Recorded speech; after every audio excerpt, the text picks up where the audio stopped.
Speed development for middle distance and distance runners via dynamic lead-ups. Liam Myro is a 17-year-old high school junior to be senior from Dillon, Colorado. He started training in his current training program after his freshman year, which includes these dynamic lead-ups as a part of his warm-up for each formal workout and competition 12 months a year. He credits these dynamic lead-ups for his speed development, which in addition to his speed endurance and specific endurance training, has produced exceptional improvements. He's improved his 800-meter times from his freshman year to sophomore year to junior year, from 2:18 to 2:03 to 1:55. His 1,600-meter times from 5:10 to 4:40 to 4:17. His 3,200 meters from 10:45 to 10:16 his junior year his sophomore year has not run the 3,200 meters in 2013, but would be able to run in the 9:20 range. And his 5K cross-country times from 18:46 his freshman year, 16:23 to 15:52, and should be near 15 or under this upcoming cross-country season. What are dynamic lead-ups? Dynamic lead-ups are sprint position and movement exercises which systematically increase in frequency and range of motion up to the optimum sprint dynamics. Purpose of dynamic lead-ups. Number 1, part of the warm-up for formal workouts and competition. Number 2, speed development. That is, to improve sprint dynamics, which will improve flat speed, improve distance technique, and will translate to improved sustainable speed in middle distance and distance events. Why speed development is essential for middle distance and distance runners. Not just the finishing kick, as others have advised, but to be able to sustain a faster pace throughout the entire distance of a race. It's not the speed that you run that determines energy utilization, but the percentage of your maximum speed. For example, if your maximum speed is 8 meters per second, which is approximately 100 meters of 13.5 seconds, you would be using up your anaerobic stores at 100% of capacity running at 8 meters per second, and only be able to run 800 meters at 6 meters per second, or approximately 2:14. However, if your maximum speed is 10 meters per second, which is approximately 100 meters of 11.0 seconds, you would be using up your anaerobic stores at approximately 60% of capacity running at 8 meters per second, and be able to run 800 meters at 8 meters per second, or approximately at 1:41. This is an extreme example, but demonstrates how important speed development is to middle distance or distance runners.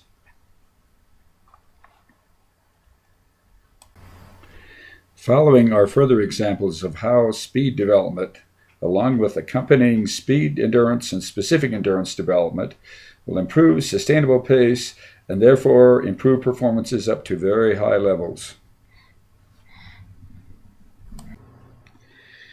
How to make the 2024 U.S. Women's Olympic team at 1,500 meters. Here's an example for a high school girl, 16, in 2013, with a 400-meter PR of 64 flat, with a flat speed 30-meter flying time of 4 flat. 2024 would allow her 11 years of development and put her in the prime of her running career at age 27.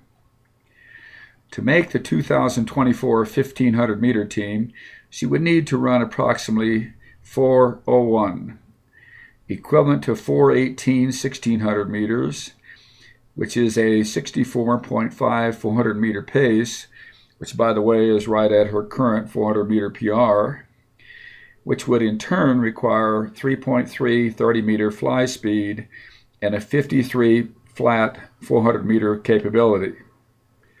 Seem impossible?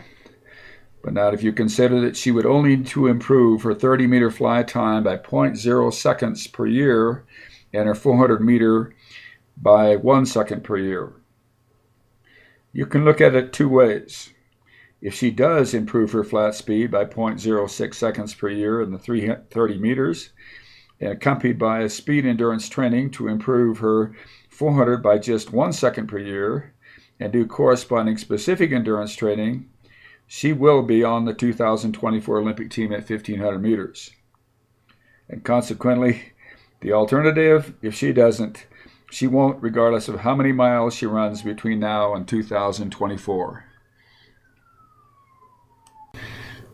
This time, how to make the 2024 U.S. men's Olympic team at 1,500 meters. Similar example for a high school boy, 16, in 2013, this time with a 400 PR of 57 flat, with a flat speed, 30-meter flying time of 3.5. Again, 2024 would allow him 11 years of development and put him in the prime of his running career at age 27. To make the 2024 1,500-meter team, he would need to run approximately 3:32, equivalent to a 3:47 1,600 meters, a 56.75 400-meter pace, which again is right at his current 400-meter PR, which would in turn require a 2.9 30-meter fly speed and a 46 flat 400-meter capability. Again, seem impossible, but not if you consider that he would only need to improve his 30-meter fly time by 0.05 seconds per year and his 400 meters by 1 second per year. Again, you can look at this two ways. If he does improve his flat speed by 0.05 seconds per year in the 30 meters, accompanied by speed endurance training to improve his 400 by just 1 second per year, and do corresponding specific endurance training, he will be on the 2024 Olympic team at 1,500 meters. And if he doesn't, he won't, regardless of how many miles he runs between now and 2024. So how do you improve flat speed and consequently sustainable speed for middle distance and distance events? You must understand several things. First of all, what is speed? Secondly, the mechanics of how to improve speed. Thirdly, body positions and movements required, that is, the sprint technique. And then number 4, activities to learn the positions and movements, that is, how to learn sprint technique. What is speed? Speed, or velocity, is equal to stride length times stride frequency. Stride length in meters times stride frequency, which is strides per second. Multiply those two together and you get meters per second. Mechanics of how to improve speed. The only way to improve speed is to increase stride length and/or stride frequency. The problem with that, simply trying to increase one decreases the other. If you try to increase stride length, the stride frequency will be reduced. If you try to increase frequency, the stride length will be reduced. So, how can we increase both? There's only one way. Decrease ground contact. Let me repeat. To increase stride length and stride frequency simultaneously, you must decrease ground contact. Historically, through the early 80s, there was constant debate among sprint coaches which was most important to maximize speed, stride length or stride frequency. Some advocated reaching out in front and pushing behind to get greater stride length. Others advocated quicker, shorter motion front and back to produce greater stride frequency. In the 1980s, biomechanist Dr. Ralph Mann discovered from his research that you could increase both stride length and stride frequency simultaneously by decreasing ground contact, the amount of time in which the foot touches the ground each stride. That has been substantiated by much analysis and research since. How to decrease ground contact time. The body part positions and movements demonstrated by Liam. Dorsiflex the feet at contact, that is, pull a toe up. Not plantar flexion like that. Land with flat foot. Again, land with the flat foot. Not on the ball of the foot like that. Not on the heel like that. Land with the flat foot. Bounce off the ground. Again, bounce off the ground. Not ball to heel off the ground. Not heel to ball off the ground. Bounce off the ground.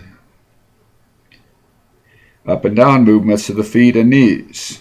Up, down, up, down. Don't want to reach out in front and push back behind. Again, demonstrating, don't want to reach out in front and don't want to push back behind. Up and down relative to the body alignment. During the acceleration phase, when the body alignment is in the diagonal position, feet, knees up and down diagonally, up, down relative to body alignment. Knees and feet up in front and pushing the ground behind. And when in maximum velocity position, body upright, and therefore feet, knees up and down relative to the upright body position.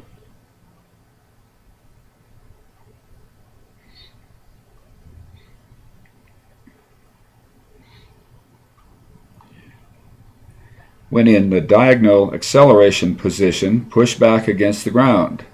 And when in the upright maximum velocity position, paw at the ground. Keep the body tall with hips up and slightly behind shoulders. Not leaning back or leaning forward. Liam is obviously exaggerating these demos. In this position,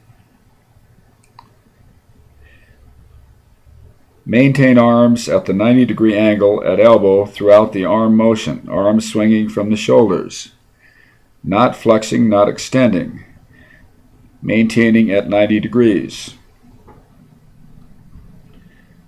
Hands should be moving up and down as with the feet and knees.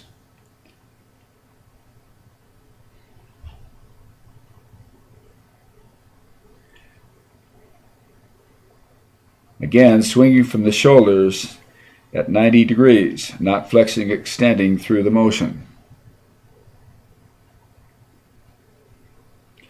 From the forward back position, arms should be swinging forward and back, not across the body.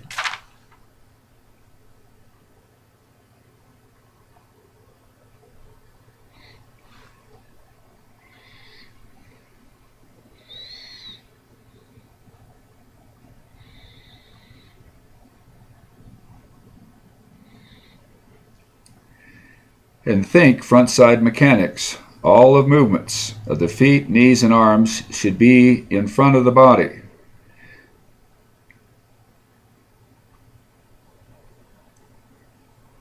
Not back. All movements out in front.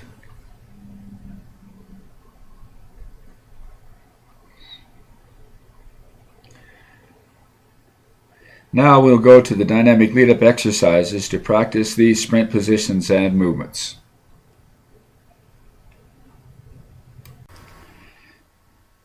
When should you do the dynamic lead-ups? As a part of the warm-up for formal workouts and competitions, following 6 to 12 minutes of easy aerobic running to increase the temperature in the muscles for more efficient contractions and to increase the synovial fluid in the joints to lubricate the movements.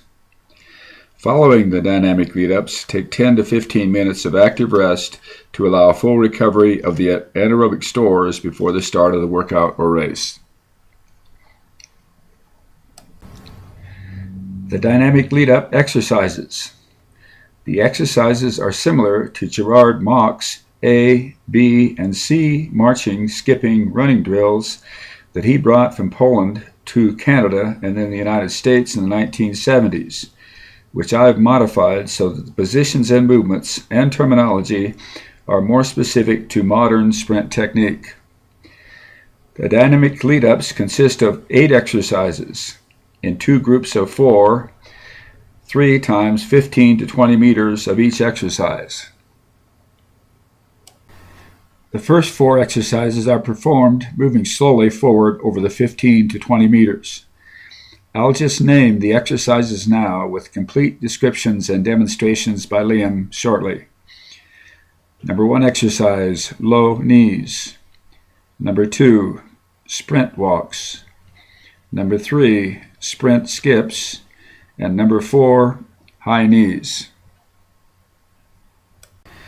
The last 4 dynamic lead-up exercises are performed running over the 15 to 20 meters.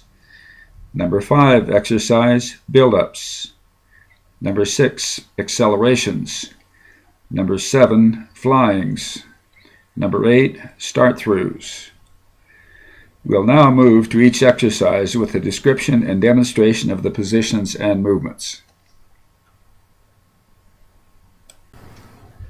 With cones or other markers at 15 yards. Exercise number 1, low knees.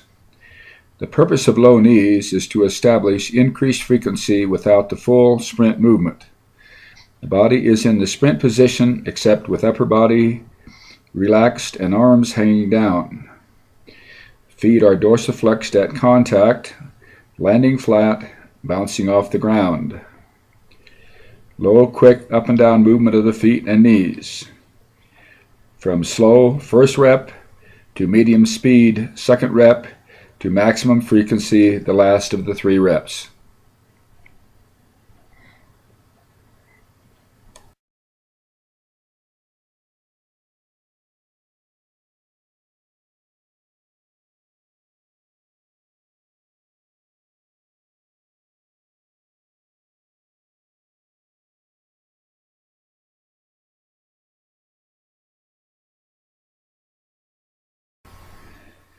Again, with markers at 15 yards. Exercise number 2, sprint walks. The purpose of sprint walks is to establish the full sprint positions and movements, but at slower frequencies. The first rep is slow, the second at medium frequency, and the last as quickly as possible without compromising the full sprint positions and movements. Again, the emphases are on dorsiflexing the feet at contact, landing flat, and bouncing off the ground. Quick up and down movements of the feet and knees. Here you can either think of up or down, as of course as one leg goes up, the other leg goes down. The body is tall, with hips slightly behind the shoulders. Arms at right angles through the full swing from the shoulders, and all movements in front of the body plane.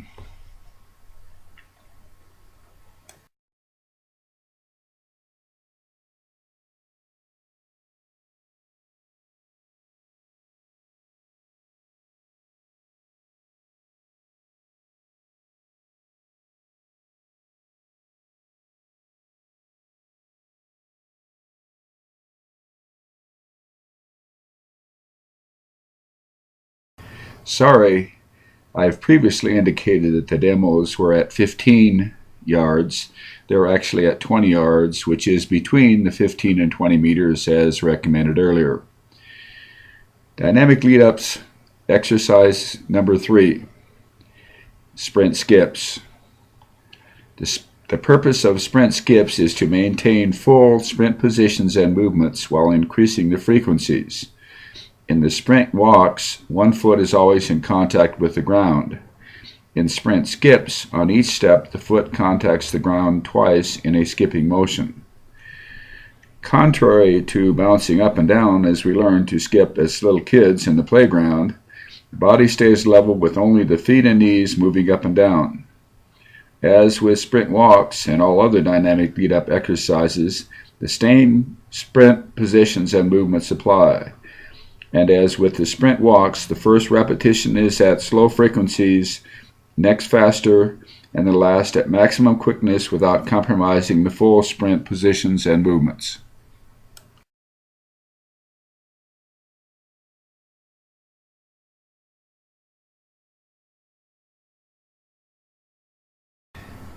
Exercise number 4, high knees. The purpose of high knees is to transition from the earlier drills toward full sprinting.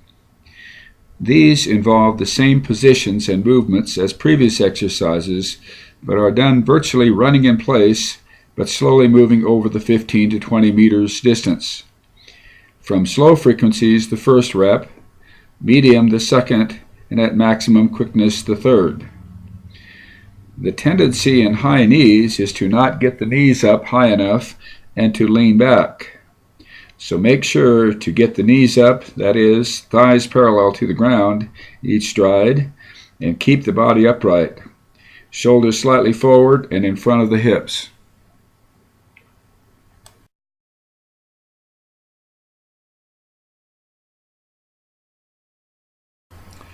And now on to the second set of 4 dynamic lead-up exercises. These where you're actually running but with full sprint positions and movements. Exercise number 5, build-ups. The purpose of build-ups is to sequentially increase the speed of running from medium velocity up to the maximum velocity. The first repetition at approximately 60%, second at 80%, and third at 100%, to prepare to run at full speed in subsequent exercises. In order to be at the desired speed through the entire 15 to 20 meter interval, you'll need to start back from the original markers. So put 3 additional markers each at approximately 5, 10, and 15 yards or meters back from the 15 or 20 meter markers, and start the 60% first rep back 5 yards or meters, the 80% second rep back 10, and the 100% third rep back 15. Be sure to maintain the full sprint positions and movements throughout each repetition. Allow full recovery between each rep. Exercise number 6, accelerations.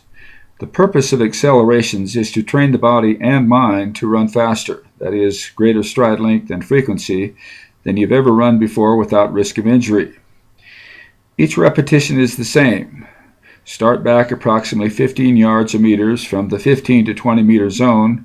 Gradually build up speed until at faster than you've ever run before, wherever that is in the zone, and immediately begin to coast to a stop. And as with all dynamic exercises, maintain the full sprint positions and movements throughout the acceleration. The tendency when runners try to run faster is to push the body forward, therefore reducing stride length and frequency, therefore reducing speed. So keep the body upright and think lift up and down with the knees and feet.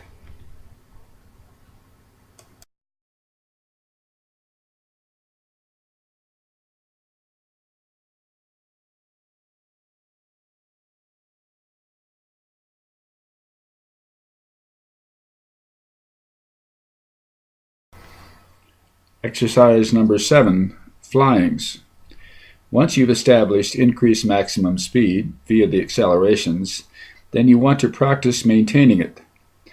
That's the purpose of flyings. Start back at least 15 yards meters so that you can achieve and maintain maximum velocity through the full 15 to 20 meter zone. Each of the 3 repetitions is at 100%, again maintaining the sprint position and movements.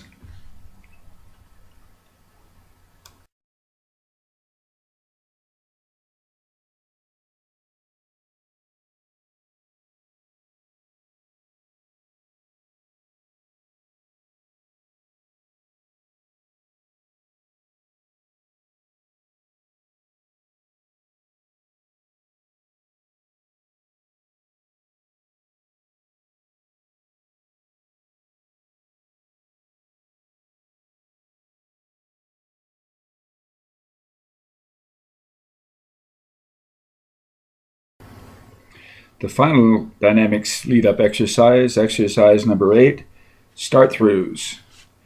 The purpose of start-throughs is to, number 1, practice starts. for responding to the commands and for maximum acceleration at the start through 15 to 20 meters. Number 2, establishing and maintaining sprint technique from the beginning of a speed event.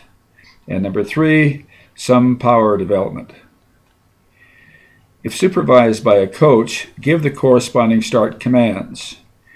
If the athlete is alone by himself or with other athletes, have the athlete give the commands. If in warm-up for a workout, run at maximum acceleration through the 15 to 20 meter zone. If in preparation for a race, start up to and maintain the respective race pace through the zone. And as per all dynamic lead-ups, maintain sprint positions and movements.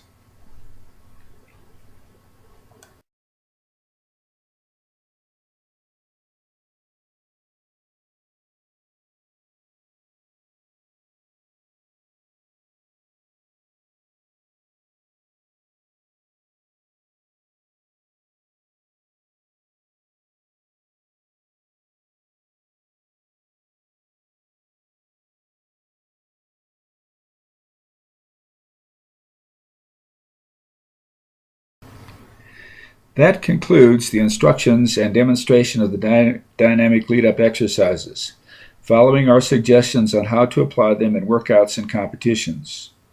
First, the speed of the dynamic lead-ups. Prior to workouts, do lead-ups up to 100% speed. Prior to races, do lead-ups only up to slightly faster than race pace. So for an 800 meters, obviously faster than for a marathon. Shoes, apparel, and surface when doing the dynamic lead-ups. Do the first 4 lead-ups in training flats and warm-up apparel on a soft, flat surface. Do the final 4 lead-ups in the shoes and apparel and on the surface that will be used in the workout or competition. Timing of the warm-up. Start the warm-up 45 minutes prior to a workout. 60 minutes prior to a race. Take your time to the start of the warm-up, in the aerobic run before the dynamic lead-ups, between the aerobic run and the start of the dynamic lead-ups, and when doing the lead-ups. Rest as needed, allowing near full recovery between the lead-ups. Then allow a minimum of 10 minutes of recovery between the lead-ups and a workout, and a minimum of 20 minutes between lead-ups and a race.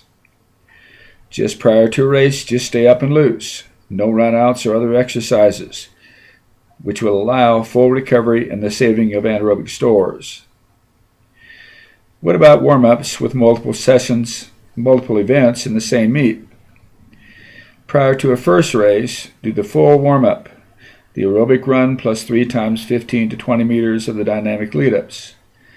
Prior to a second race, if less than 1 hour, since the first race, no further warm-up. If 2 to 3 hours between, do 6 minutes of the aerobic run and then 1 times each lead-up. If 4 or more hours between, do the aerobic run and 2 times each of the lead-up. What about coaching of the dynamic lead-ups? Well, it may be the philosophy of a coach and or athlete to limit input during a workout or race, which I suggest. During the dynamic lead-ups, regular instruction on the correct positions and movements are strongly recommended. The summary of this presentation.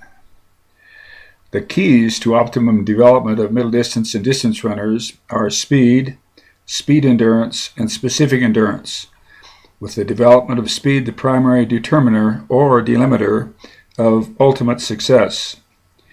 Including dynamic lead-ups in a comprehensive training program is important to that speed development, but just doing them is not good enough. Doing them correctly is essential.